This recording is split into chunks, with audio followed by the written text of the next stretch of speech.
Hola, mi nombre es Samuel, pastor de Nova. Muchísimas gracias por darle clic a este video. En verdad agradezco a Dios la oportunidad de poder compartir este mensaje contigo. Antes de continuar el video, déjame recordarte de algo súper rápido. Ponemos estos videos para ser de bendición para la iglesia. Nuestra esperanza es ver el evangelio arraigado en Latinoamérica y la gracia incondicional y transformadora de Cristo siendo real de una forma palpable en nuestra sociedad. Te recordamos que este video no sustituye tu compromiso ni tu presencia en tu iglesia local.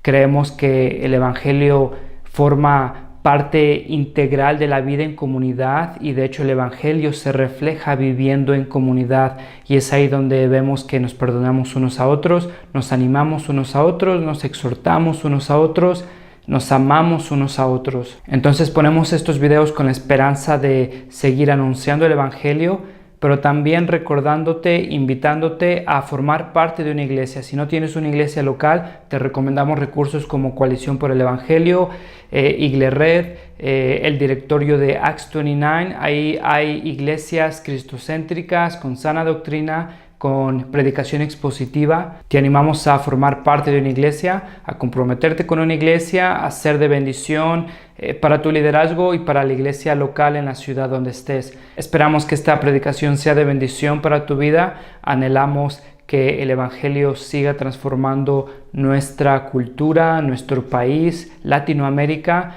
y te invitamos a seguir orando con nosotros para que el evangelio de Cristo, su gracia, siga transformando nuestros corazones, siga transformando nuestras iglesias, sigamos plantando iglesias y el nombre de Cristo siga siendo atesorado, amado y proclamado. Muchísimas gracias por darnos la oportunidad de compartir este mensaje contigo. Esperamos que te sea de bendición y gloria a Dios. Esta es la segunda serie en el libro de Hebreos. La vez pasada vimos que esta serie nos va a preparar para Navidad. Queremos conocer más a Dios. Queremos atesorar más a Dios a través de Cristo. Y entonces, si nuestro conocimiento de Cristo es pobre, nuestra adoración va a ser pobre. Entre más rico sea nuestro conocimiento de Cristo, nuestra adoración hacia Cristo va a ser más bíblica y va a ser más rica, va a ser más fiel. Entonces nos estamos preparando hacia Navidad. Queremos conocer más de nuestro Redentor. La primera semana, hace 7 días, vimos que Dios ha hablado. Dios no nos ha abandonado. Dios nos ha dado su mensaje. Su palabra es efectiva. Su mensaje es Cristo. Su recipiente es la iglesia. Entonces, ¿se acuerdan que vimos que Dios nos ha dado un mensaje en Cristo? Que Cristo es heredero. Nada de lo que nosotros podemos tener nos pertenece. No necesitamos aferrarnos a las cosas. No necesitamos aferrarnos a aquello que últimamente no nos vamos a quedar. No podemos quedarnos con eso. Dios es heredero. Cristo es heredero. Cristo sustento, creador, sustentador. Descansamos en eso, en su bondad, en su creación, en su sustento. Nosotros no podemos controlar todo. Debemos de descansar en que Él últimamente está en control de todo. Cristo es redentor. Incluso nosotros descansamos en su sacrificio que limpia nuestros pecados, que nos perdona. No es nuestra justicia, es Cristo. Esta semana vamos a ver que Cristo es superior a los ángeles. Y esta prédica va a ser un poco diferente. No es una disculpa, simplemente te estoy diciendo, va a ser más una enseñanza, más que tal vez una prédica o una exhortación. La iglesia necesita a veces este tipo de prédicas donde nos den fundamentos. ¿Por qué creemos que Cristo es Dios? Es bien importante. Estaba leyendo un artículo. No sé por qué me encuentro con estos artículos extraños. Se los prometo, no es que estoy buscando artículos extraños para compartir con ustedes. Simplemente me cruzo con ellos. Una iglesia, Betel. Si han escuchado de Hillsong, Betel es casi lo mismo. Bueno, Betel está llegando a ser muy popular por una de sus doctrinas, de sus enseñanzas, es la adoración a los ángeles.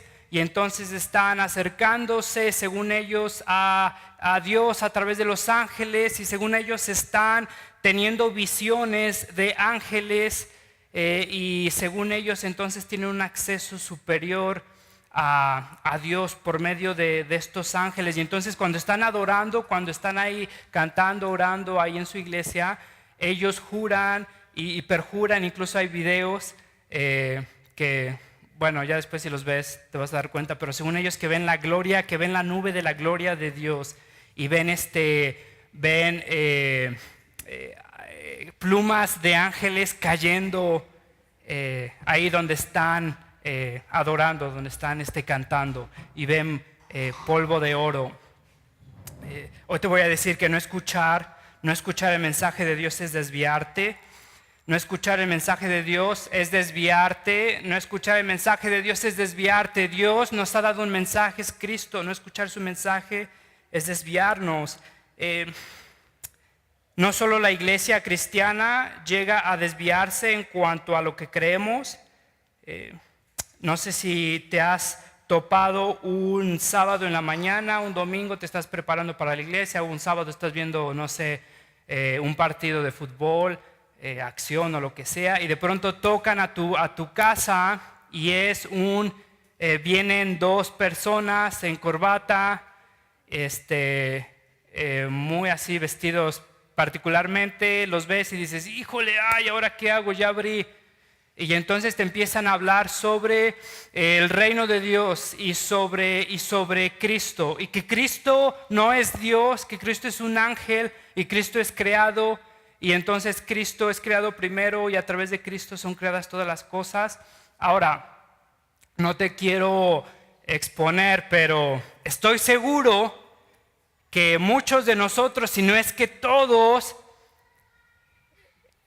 seríamos incapaces de poder tener una conversación con una de estas personas. No sé quién de ustedes ha hablado con un testigo de Jehová, no sé, en los últimos 6 meses y ha podido responder las preguntas que estas personas tienen. O tal vez estás como intimidado, estás así como chance y me convenzcan. Chance y termine ahí en el salón del reino. Y bueno, ¿por qué no hablas con ellos? ¿Por qué no has compartido el evangelio con ellos? Tal vez no sabes cómo hacerlo. Tal vez no tienes una respuesta a sus argumentos. Esta prédica va a ser una enseñanza en por qué la iglesia cree que Cristo es Dios. No escuchar la revelación de Dios es desviarme. La revelación de Dios es Cristo. No escuchar su revelación es desviarme. Ahí uno de mis vecinos tiene una pancarta afuera de su casa. Te la voy a leer. Dice: ánfora de paz. Ánfora no sabía qué era, pero la busqué porque ánfora de paz, ¿qué significa? Y es una vasija de barro. Haz de cuenta que es algo que es un recipiente de algo. Entonces ahí está el título, dice: ánfora de paz, expandiendo la mágica esencia de tu ser. Y entonces ahí es una pancarta, tiene ángeles ahí en la pancarta. Y entonces dice: ánfora de paz, expandiendo la mágica esencia de tu ser, oráculo cabalístico, sanando con los ángeles, lectura terapéutica de oráculo cabalístico y tratamiento, cartas natales del ADN angélico, sanación angelical cabalística, armonización angelical cabalística. La verdad no sé qué significan muchas de estas cosas, o sea, cómo me armonizan cabalísticamente. Maestro angélico, Reiki. Reiki aparentemente es como un rango dentro de todo este movimiento. Coach angelical, tanatólogo. Tanatólogo es todo lo relacionado con la muerte. Y está ahí uno de mis vecinos, ahí está. Y entonces tiene su número de WhatsApp, su dirección. Y entonces, si quieres tener paz, si quieres tener una resolución ante la muerte, si quieres que te lean tus cartas natales de tu ADN angélico, pues mándales un WhatsApp y ya ahí te ponen a cuentas con los ángeles. No escuchar la revelación de Dios es desviarnos. Muchos de nosotros no nos estamos desviando simplemente por la misericordia de Dios, pero no es porque en verdad sepamos por qué es que Cristo es superior a los ángeles. Fíjate, por ejemplo, estaba leyendo la revista Proceso, un artículo bien interesante. Proceso usualmente habla de política, pero tiene un artículo sobre el crecimiento de los testigos de Jehová. Y entonces dice: los testigos de Jehová, distantes del protestantismo y del catolicismo, y muchas veces hasta excluidos del grupo cristiano como grupo homogéneo y compacto, son los más numerosos después del catolicismo dentro de la órbita cristiana. Fíjate, son los más numerosos después del catolicismo. Son las personas que están creciendo más rápidamente en México. Su práctica agresiva y tenaz, persistente, fincada en las visitas domiciliarias y principalmente los ha convertido en una organización religiosa arraigada en todos los rincones de la tierra, con casi 2 millones de adeptos esparcidos en todo el mundo. Su presencia rebasa los 200 países y hasta en el bloque socialista trabajan de forma clandestina. No escuchar la revelación de Dios es desviarnos. En este capítulo es un capítulo que estas sectas, diría que son sectas, son reconocidas como sectas, utilizan para defender su posición en cuanto a lo que creen en Cristo. Te voy a decir por qué el cristiano no está de acuerdo con el testigo de Jehová o con el mormón.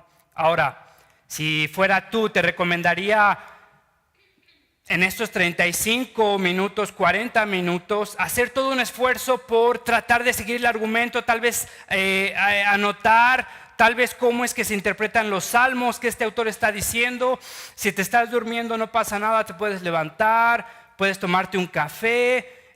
Vamos a ir a una enseñanza un poco más teológica, no va a ser aburrida, lo prometo. Pero vamos a darnos un poquito más de fibra, ¿sale? Quiero darles las herramientas para que ustedes sepan entonces por qué es que el cristianismo cree que Cristo no es creado, que Cristo no es uno de los ángeles, sino que Cristo es Dios, ¿sale? Entonces fíjate, vamos al versículo 4 de Hebreos 1. Fíjate lo que dice, y yo todavía no tengo aquí Hebreos abierto, ¿sale? Versículo 4 dice: así llegó a ser superior a los ángeles en la misma medida en que el nombre que ha heredado supera en excelencia al de ellos. Fíjate, esto es lo que te van a decir. Fíjate lo que dice: así llegó a ser superior a los ángeles. Así llegó a ser, o sea, hubo un punto en donde no era superior a los ángeles. Así llegó a ser, o sea, que así llegó a ser, antes no era superior a los ángeles y así llegó a ser. ¿Sabes qué responder si te dicen eso? Ya algunos ya los veo, no pasa nada, amigos, nos podemos parar, podemos agarrar café, no pasa nada. Entonces fíjate, ¿qué dirías? Así llegó a ser superior a los ángeles. Parece que no ayudaría este versículo. Fíjate, en la misma medida en que el nombre que ha heredado supera en excelencia al de ellos. O sea, heredó un nombre que antes no le pertenecía, llegó a ser superior a los ángeles y heredó un nombre. Pareciera que entonces hubo un punto en donde no era superior a los ángeles ni tenía ese nombre. ¿Están conmigo todavía? Fíjate el versículo 5, vamos al versículo 5. Porque ¿a cuál de los ángeles dijo jamás: tú eres mi hijo, hoy mismo te he engendrado? Ya viste, Cristo fue engendrado. O sea, tú me estás diciendo que Cristo es eterno. Si Cristo es Dios, entonces Cristo es desde el principio. Y aquí claramente me está diciendo el autor de Hebreos que Cristo hoy mismo fue engendrado. Entonces la resurrección fue cuando Dios lo hizo Cristo, cuando Dios lo hizo superior a los ángeles. ¿Sabes qué decir si alguien te dice eso? Fíjate, tú eres mi hijo, hoy mismo te he engendrado. Y en otro pasaje, yo seré su padre y él será mi hijo. Versículo 6. Además, al introducir a su primogénito en el mundo, o sea, el primogénito es el primer hijo de todos. Entonces se supone que, entonces Dios creó a Cristo y entonces Cristo creó a todos. Aquí lo dice claramente, es el primogénito. ¿Qué dirías si alguien te dice eso? No escuchar a Dios, no escuchar sus revelaciones, desviarnos. Vale, entonces, ¿qué es lo que el cristiano cree? Obviamente el cristiano cree que Cristo es soberano sobre los ángeles y Cristo es el mismo Dios. Cristo es la segunda persona de la Trinidad. Ve lo que dice el versículo 4. Llegó a ser superior. El nombre que ha heredado, ¿cuál nombre? En ese contexto es el nombre de hijo. Es lo que hablan los primeros 3 versículos. Es el nombre de hijo y ese título es superior a los ángeles. Entonces, no es cierto que Cristo heredó el título de hijo en la muerte y su resurrección, sino que Cristo era hijo desde el principio. Fíjate lo que dice versículo 2. Dios habló por medio de su hijo desde el principio, antes de la fundación del mundo. Hebreos 5:8, aunque era hijo, mediante el sufrimiento, está hablando de que Él era hijo antes de sufrir, antes de morir en la cruz, antes de resucitar. Él era hijo mediante el sufrimiento, aprendió a obedecer, consumada su perfección, llegó a ser autor de la salvación. Versículo 5 dice, yo te he engendrado. La segunda parte del versículo 5 dice, yo seré su padre y Él será mi hijo. Son referencias mesiánicas. ¿Sabe lo que es una referencia mesiánica? Son pasajes que se refieren al Mesías, al Salvador, al Redentor del pueblo de Dios. Ahora, estos pasajes son dados a un rey en particular, en un contexto particular. Por ejemplo, hay pasajes mesiánicos que son dados originalmente al rey David, pero son pasajes mesiánicos porque el rey David no cumplió totalmente las promesas que se le dieron al rey David. Entonces apuntan a un rey superior que va a cumplir esas promesas. Por ejemplo, mira, Miqueas 5:2-5 habla de un príncipe de paz que va a gobernar sobre toda la creación. No hubo ningún rey así en Israel. Isaías 9:6, fíjate lo que dice, porque nos ha nacido un niño, se nos ha concedido un hijo, la soberanía reposará sobre sus hombros y se le darán estos nombres: Consejero admirable, Dios fuerte, Padre eterno, Príncipe de paz. En ese contexto histórico estaban apuntando a la descendencia de David, pero sabemos obviamente que ninguno de la descendencia de David cumplió totalmente eso y estaba apuntando al Mesías, al Redentor, al Salvador, ¿sale? Son pasajes mesiánicos. Entonces, este autor de Hebreos está citando pasajes mesiánicos que apuntan a ese Salvador que ha de venir. Fíjate, el versículo 5 cita al Salmo 2:4-9. Ahora este es importante. Si no tienes tu Biblia, puedes agarrar una. El Salmo, en el versículo 5 cita al Salmo 2, versículo 4, versículo 9. Te lo voy a leer. El Rey de los cielos se ríe, el Señor se burla de ellos. En su enojo los reprende, en su furor los intimida y dice: he establecido a mi rey sobre Sión, mi santo monte. Yo clamaré el decreto del Señor. Tú eres mi hijo, me ha dicho, hoy mismo te he engendrado. El versículo 8, pídeme y como herencia te entregaré todas las naciones. Tuyos serán los confines de la tierra. Los gobernarás con puño de hierro, los harás pedazos como a vasijas de barro. Ahora este Salmo 2 está describiendo a todas las naciones rebelándose en contra de Dios. Dios se levanta y entonces nombra a su ungido. Y fíjate lo que dice el versículo 7. Tú eres mi hijo, me ha dicho. El ungido está diciendo, fíjate lo que me dijo a mí. Tú eres mi hijo, me ha dicho, hoy mismo te he engendrado. Ahora, este salmo, este pasaje es el que está hablando, es el que está citando el autor de Hebreos en el versículo 5. ¿Tiene sentido? Vamos al versículo 5. Dice, porque a cuál de los ángeles dijo jamás: tú eres mi hijo, hoy mismo te he engendrado? Y en otro pasaje, yo seré su padre y él será mi hijo. ¿Tiene sentido? ¿Todavía están conmigo? Ahora, el autor de Hebreos está citando Salmo 2. Salmo 2 describe a las naciones revelándose, Dios estableciendo su ungido. Y entonces Dios le dice a su ungido: tú eres mi hijo, hoy te he engendrado. ¿Qué significa? Que en ese momento, cuando todas las naciones se rebelan, Dios empieza a dar a luz. ¿Eso es lo que significa? ¿O está describiendo una escena que ya está pasando? ¿Me entiendes? Significa entonces que Dios, si es que Cristo es creado, significa que Dios dio a luz en ese momento, que Dios creó de la nada a Cristo mientras todas las naciones se están rebelando. ¿Cuál es el contexto del Salmo 2? Las naciones se están levantando en contra de Dios y Dios establece a su ungido, a su rey, lo reconoce como rey. No significa que Dios esté engendrando, que Dios se engendró, significa que Dios está simplemente reconociendo a su ungido como el ungido, como aquel que va a defender a su pueblo. Porque ¿cuál de los ángeles dijo jamás: tú eres mi hijo, hoy mismo te he engendrado? Y en otro pasaje: yo seré su padre y él será mi hijo. Es un reconocimiento público.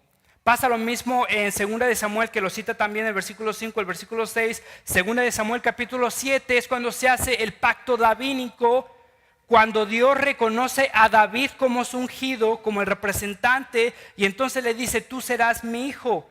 No significa que Dios dio a luz a David en ese momento. Significa que fue una declaración pública, un reconocimiento público de que la bendición de Dios está con David.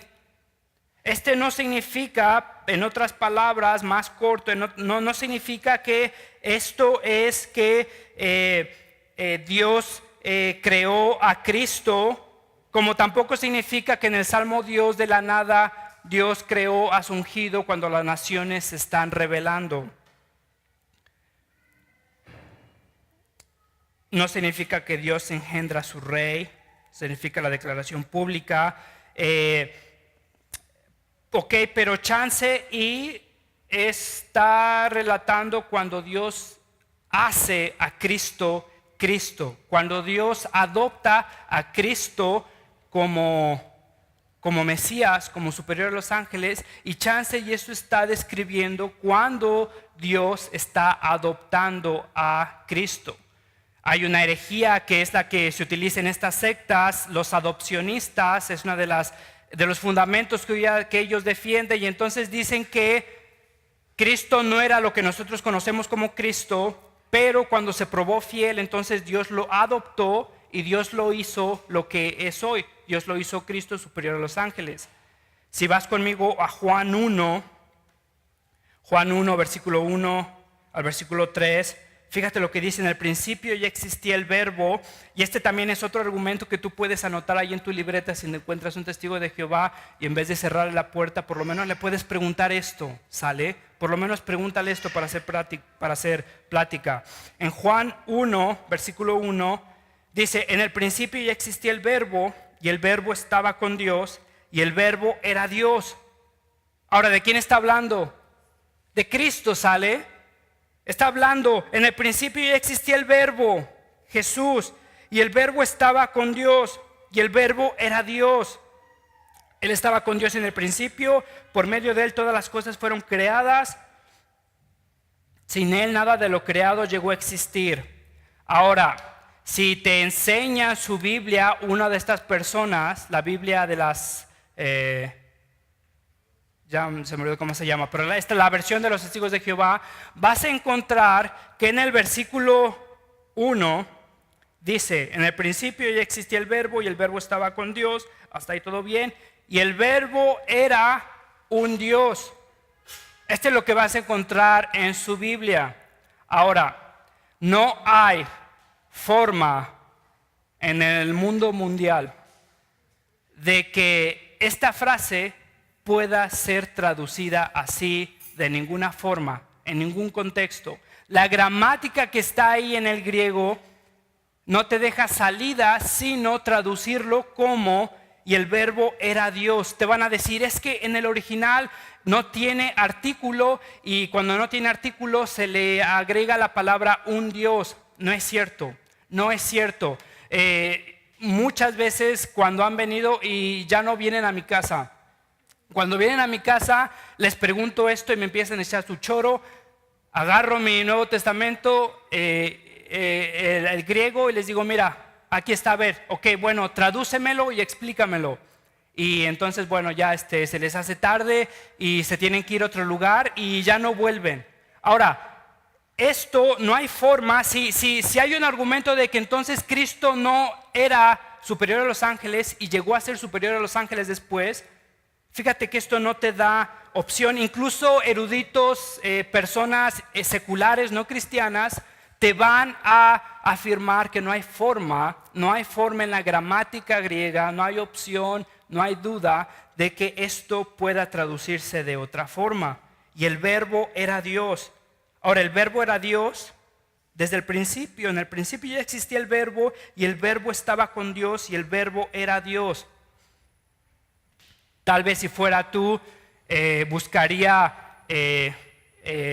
tal vez nada más lo copiaría, la parte en griego de esta frase, y cuando venga un testigo de Jehová se los entregaría y les pediría, ok, tradúcemelo y explícame por qué ustedes son los únicos en todo el universo que traducen esta frase así, violando todas las leyes de gramática griega.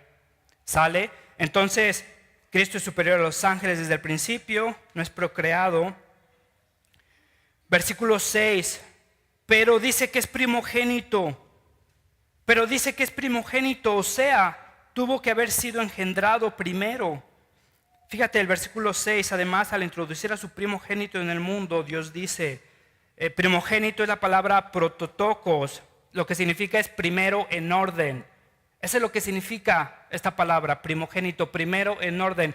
No necesariamente es primero en nacer. Ahora déjame explicarte esto con otro ejemplo. Es una palabra, mi vocabulario en español, si ya se han dado cuenta, es muy pobre. Déjenme ponerles otra palabra que estoy seguro que lo van a entender con una palabra en inglés, que también ese vocabulario es muy pobre. Pero se me ocurrió esa palabra y se los explico. La palabra gay, que incluso lo utilizamos hoy día en español, es una palabra de anglosajona, sale en inglés. Y entonces esa palabra gay, cuando yo digo, que no es cierto para el video, pero cuando yo digo soy gay, quiere decir, sabía eso, pero es la única palabra que se me ocurrió. Cuando digo que no es cierto, pero por ejemplo digo soy gay, lo digo ahorita. Si lo hubiera dicho en el siglo XVIII, se hubiera entendido algo totalmente diferente. La palabra gay originalmente significa alguien muy gozoso, muy feliz, muy extrovertido. Y entonces escuchas, por ejemplo, a los puritanos, a teólogos de antes del siglo XVIII, cuando dicen, y en Cristo soy gay o encuentro el sentimiento más gay. Están diciendo algo totalmente diferente de lo que se entiende hoy en día. ¿Tiene sentido? Esa palabra significa feliz. Antes del siglo XVIII, antes de 1899, esa palabra significa feliz, gozoso, contento. Alguien que extrovertidamente, que obviamente está feliz. Y entonces si yo digo soy gay, entonces vale mucho, cuenta mucho dónde lo digo y cuándo lo digo. ¿Tiene sentido? No puedo leer uno de las personas, de los poetas de antes del siglo XVIII que me diga, que utilice la palabra gay y entonces la puedo traducir o la puedo entender como le estamos entendiendo hoy. Hoy se entiende totalmente diferente. Ahora, es lo mismo con la palabra primogénito. Nosotros llegamos y entonces leemos primogénito y decimos, ¿ya viste? O sea, es el primer hijo de todos. Pero esa palabra en su cultura, en su contexto, significa primero en orden, primero en rango. Y eso es lo que el Nuevo Testamento está defendiendo. Fíjate, lo vemos en el hijo pródigo, vemos el rango que tenía el hijo mayor. Efesios 1:22, fíjate lo que dice, y todo lo sometió bajo sus pies, y él lo dio por cabeza sobre todas las cosas. Primera de Corintios 11:3, pero quiero que sepan que la cabeza de todo es Cristo, primogénito. Colosenses 1:18, él es también la cabeza del cuerpo, que es la iglesia. Él es el principio, él es el primogénito de entre los muertos, a fin de que tengan todo la primicia, la jerarquía. Colosenses 2:10, han sido hechos completos en Él, en Cristo, que es la cabeza, el primogénito sobre todo. Él es poder y autoridad. Y entonces cuando el versículo 6 está hablando, al introducir a su primogénito, a su primero en rango en el mundo, Dios dice que lo adoren todos los ángeles del mundo. No está hablando de que es el primer creado. Es tomar una palabra fuera de contexto. ¿Tiene sentido? Ok, bueno. Ahí, ¿cómo van? Ahí hay café. Abran las ventanas. Ya casi terminamos, ¿sale? Entonces, fíjate lo que dice, que Él es primogénito. En el versículo 6-9, Él es adorado por los ángeles. Además, al introducir a su primogénito en el mundo, Dios dice que lo adoren todos los ángeles de Dios. En el versículo 7, es servido por los ángeles. Él hace de los vientos sus ángeles y de las llamas de fuego su servidor. Ahora fíjate en este también es otro que yo anotaría en mi libreta si pudiera, para que no les cierre la puerta a los testigos de Jehová, para que pueda por lo menos tener una conversación articulada con ellos, ¿sale? Fíjate, es nombrado Dios. En el versículo 8 cita el Salmo 45. En el versículo 8 cita el Salmo 45, versículo 6, versículo 7. Fíjate lo que dice: tu trono, ¿qué dice? Oh Dios, permanece por los siglos de los siglos, y el cetro de tu reino es un cetro de justicia. El argumento del libro de Hebreos es: ¿y a quién de los ángeles le dijo? ¿Sale? Cita a otro salmo y dice: tu trono, oh Dios, permanece por los siglos de los siglos, y el cetro de tu reino es un cetro de justicia. Otro versículo que no hay forma en el mundo mundial que pueda ser traducido de otra forma. Tu trono, oh Dios, se está refiriendo a Cristo. Tu trono, oh Dios. En el versículo 10, en el versículo 12, ya viste, estamos avanzando rápido. Hebreos capítulo 1, versículo 10, versículo 12, cita el Salmo 2. Esta es otra cosa que yo anotaría en mi libreta, ¿sale? Cita el Salmo 2. Fíjate, en el versículo 10 está hablando y dice: en el principio, oh Señor, tú afirmaste la tierra y los cielos son la obra de tus manos. Ellos perecerán, pero tú permaneces para siempre. Todos ellos se desgastarán como un vestido, los doblarás como un manto y cambiarán como ropa que se muda. Pero tú eres siempre el mismo y tus años no tienen fin. Porque este salmo es importante, porque es un salmo que se escribió a Dios. Si tienes tu Biblia en tu smartphone, Biblia física, vas a ver, si vas al Salmo 102, si vas al Salmo 102, el título que tiene, fíjate lo que dice: oración de un afligido que a punto de desfallecer da rienda suelta a su lamento ante el Señor. ¿Sale? Puedes ver ahí a tu Biblia. Ese es el título de ese Salmo 102. Oración de un afligido que está a punto de desfallecer, da rienda suelta a su lamento ante el Señor. La palabra para Señor es Jehová, es Yahweh. En hebreo, esa palabra indudablemente, sin excepción, hace referencia a Dios. A Dios, no a un Dios, sino a Dios. Y entonces este Salmo 102 es un salmo escrito a Dios, ¿sale? Es un salmo que desde el primer versículo hasta el último versículo está escrito a Dios, y es el salmo que el autor de Hebreos utiliza para dedicárselo a Cristo. Fíjate lo que dice, versículo 12 del Salmo 102. Pero tú, Señor, reinas eternamente, tu nombre perdura por todas las generaciones. Está hablando de Dios. El Salmo 102, versículo 12, versículo 25. En el principio tú, ¿quién? Dios, tú afirmaste la tierra y los cielos son la obra de tus manos. Ahora, vea Hebreos, versículo 8, que dice: pero con respecto al Hijo dice, en Hebreos, versículo 8, con respecto al Hijo dice, y cita Salmo 102. ¿Te das cuenta que el autor de Hebreos se está refiriendo a Cristo con el Salmo 102? Y el Salmo 102 desde el principio es un salmo dedicado a Yahweh, Jehová. Y entonces dice, pero del Hijo dice, y está dedicando pasajes que para un judío serían bastante ofensivo. Y es por eso que los cristianos en ese contexto fueron rechazados, porque equiparaban a Cristo con Dios. ¿Tiene sentido? En el versículo 9, fíjate que el autor de Hebreos reconoce que Cristo es Dios y está en relación con Dios. Ya, sé que aquí ya perdí a algunos. Fíjate lo que pasa. El autor de Hebreos cita salmos dedicados a Dios, pero fíjate lo que dice en el versículo 9. Has amado la justicia y odiado la maldad. Por eso Dios, tu Dios, te ha ungido con aceite de alegría. ¿Tiene sentido? En un versículo está diciendo, tú eres Dios, y después está diciendo, por eso Dios, tu Dios. John Wesley, un teólogo cristiano, fíjate lo que dice: tráeme un gusano que pueda comprender a un hombre, tráeme a un gusano que pueda comprender a un hombre, y luego te mostraré un hombre que pueda comprender al Dios Trino.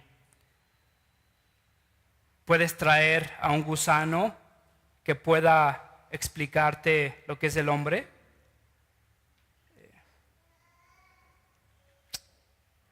Tráeme a un hombre que pueda comprender al Dios Trino. Vernon Grounds, otro teólogo, dice: no debería sorprender que el Señor Trino, que el ser trino de Dios desconcierte a nuestras mentes finitas. Deberíamos sorprendernos más bien si pudiéramos entender la naturaleza de nuestro Creador. Sería una deidad finita, no la fuente insondable de toda realidad. Y entonces no es creer a ciegas, pero llega un punto, si has buceado, yo en mi vida he buceado, no puedo nadar, me da miedo el agua, pero me han contado que tu cuerpo funciona ya después de cierta altura, ya no puedes, es físicamente imposible. La presión del agua te aplastaría. Y más o menos es así con la mente del ser humano.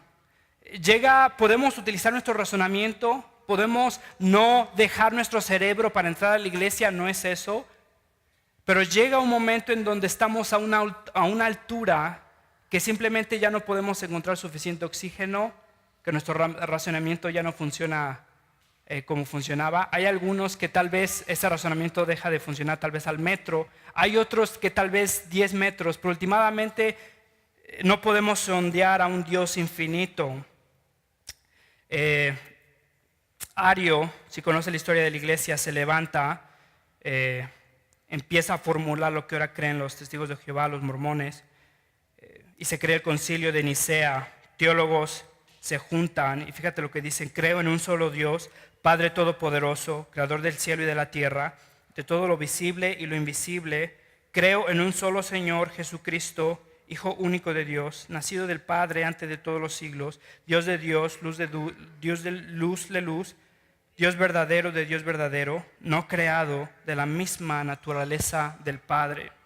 Ahora, ¿por qué es que el autor está haciendo tanto énfasis? Y déjame terminar ya con esto, déjame aterrizarlo. ¿Por qué es que el autor está haciendo tanto énfasis en explicarte que Cristo es superior a los ángeles, que Cristo no es un ángel? Fíjate lo que dice los primeros 3 versículos del capítulo 4. Por eso es necesario que prestemos más atención. Si es cierto que Cristo es superior a los ángeles, si es cierto que su mensaje es superior al de los ángeles, fíjate lo que dice: por eso es necesario que prestemos más atención a lo que hemos oído, no sea que perdamos el rumbo. Porque si el mensaje anunciado por los ángeles tuvo validez y toda transgresión y desobediencia recibió su justo castigo, ¿cómo escaparemos nosotros si descuidamos una salvación tan grande? Esta salvación fue anunciada primeramente por el Señor, y los que lo oyeron nos la confirmaron. A la vez Dios ratificó su testimonio acerca de ella con señales, prodigios, diversos milagros, dones distribuidos por el Espíritu Santo según su voluntad. Por eso, si es cierto que Dios es superior a los ángeles, si es cierto que Dios ha hablado a su creación por medio de Cristo, si es cierto que Cristo es eterno desde el principio, dice: por eso, así es, te da una necesidad lógica. Por eso es necesario que prestemos más atención, que escuchemos cuidadosamente a lo que hemos oído, no sea que perdamos el rumbo. La palabra para perder el rumbo es extraviar, es naufragar, es algo que pasa lento pero seguro.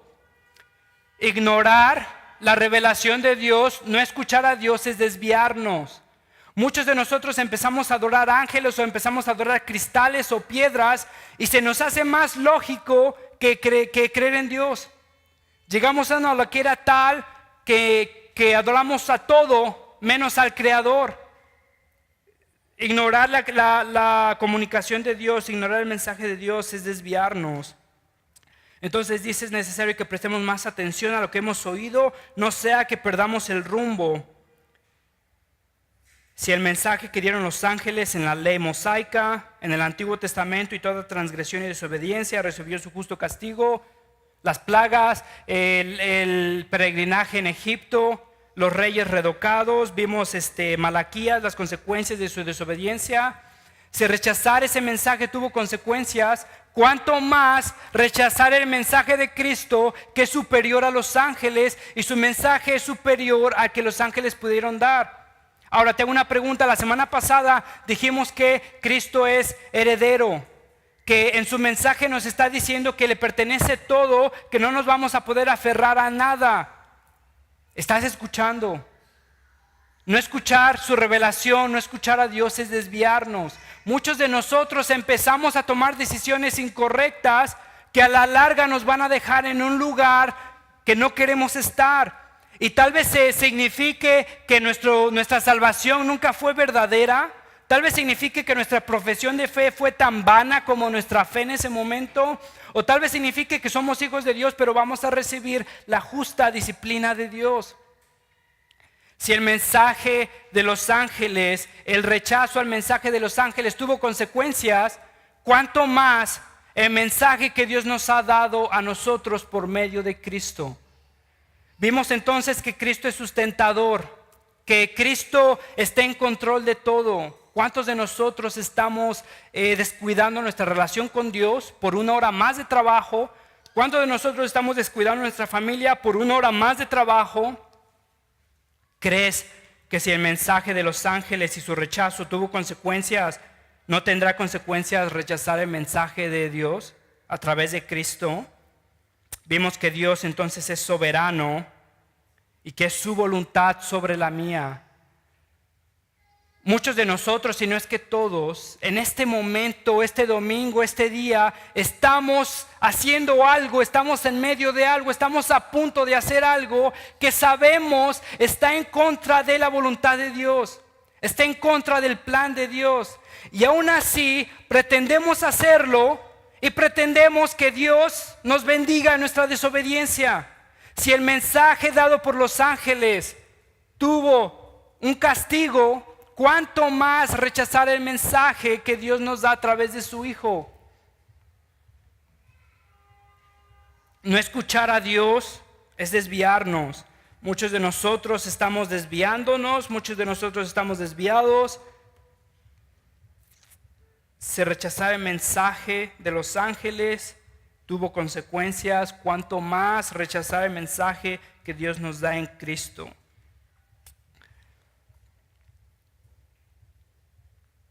Ahora, déjame darte otra observación y con esto terminamos. En el versículo 3, cuando dice, ¿cómo escaparemos nosotros si descuidamos una salvación tan grande? La palabra para descuidar es ignorar. Muchos de nosotros pensamos que ir en contra de Dios es hacer algo que está activamente en contra de su voluntad. Pero esta palabra, fíjate lo que te dice, es ignorar, es no hacer nada al respecto. En otras palabras, para desviarte de Dios, no necesariamente tienes que hacer algo activo, o sea, robar, sino es no hacer lo que sabes que debes de hacer. En este momento, en esta semana, hay algo que tú sabes que debes de hacer como hijo de Dios, como cristiano, como discípulo de Cristo. ¿Cómo escaparemos nosotros si descuidamos, si ignoramos una salvación tan grande? ¿Estás ignorando algo que tu conciencia te está diciendo? No es necesario, pero es que no soy chapo, pues no soy Duarte. Estás ignorando, estás descuidando esa salvación tan grande, ese mensaje tan grande que Dios te dio en Cristo. Déjame terminar con la cena del Señor. Muchas veces es necesario terminar prédicas así, dejándote pensar y dándote el mensaje completo de lo que el autor te está diciendo. Y para nosotros este puede ser un momento en que cada uno de nosotros nos podamos preguntar: ¿estoy descuidando este mensaje que Dios me ha dado? ¿Estoy rechazando su mensaje? Si hubo consecuencias en el Antiguo Testamento, ¿cuántas más consecuencias va a haber en una revelación más grande en Cristo? Entonces el Evangelio nos recuerda que no hay pecado más grande que la gracia de Dios.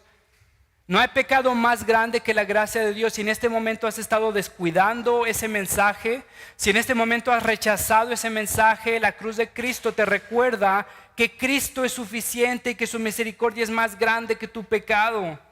Que esta es una oportunidad para reconocer una vez más que Cristo es mejor y su mensaje es mejor que la ley y el mensaje que dieron los ángeles. No es a través de tu esfuerzo, no es a través de tu dedicación, no es a través de tu disciplina, es a través de los méritos de Cristo. Y es esa salvación tan grande que tenemos en Cristo. Y eso es lo que recordamos en la cena del Señor. Eso es lo que recordamos en el partimiento del pan. Dios, a través de Cristo, entregándonos su cuerpo, quebrando su cuerpo para redimir nuestros pecados. Cristo vertiendo su sangre para limpiar cada uno de nuestros pecados. Déjame orar y déjame recordarte que lo único que necesitas es arrepentirte. Lo único que necesitas es acercarte una vez más a Cristo y reconocer que has estado descuidando, que has estado ignorando su mensaje y que necesitas una vez más escuchar lo que Él te ha dicho a través de Cristo. Tus pecados te son perdonados. Cristo es suficiente, no es a través de tu justicia. Puedes confiar en eso, puedes escuchar su mensaje, puedes dejar de descuidar ese mensaje. Señor, te ruego, mi Dios, que tú nos puedas dar esperanza en Cristo. Tenemos un mensaje muchísimo más superior que el que tenían los patriarcas del Antiguo Testamento. Señor, tenemos a un mensajero muchísimo más superior, es Cristo, la segunda persona de la Trinidad, Señor, muriendo por nosotros, redimiéndonos. Te ruego que nuestro corazón, Señor, sea movido. Padre, que no descuidemos esta salvación tan grande, que escuchemos lo que tú nos has dicho a través de Cristo. Padre, te lo suplico. Recuérdanos de tu gracia, Señor, que es más grande y más constante que nuestra rebeldía. Te ruego que esa gracia, Señor, últimamente nos mueva como fruto de una gracia verdadera a la obediencia, Señor, fundamentada en gratitud, en amor. Padre, te ruego que tú seas con nosotros. Qué salvación tenemos en Cristo, Señor. Gracias, Padre. En Cristo Jesús. Amén.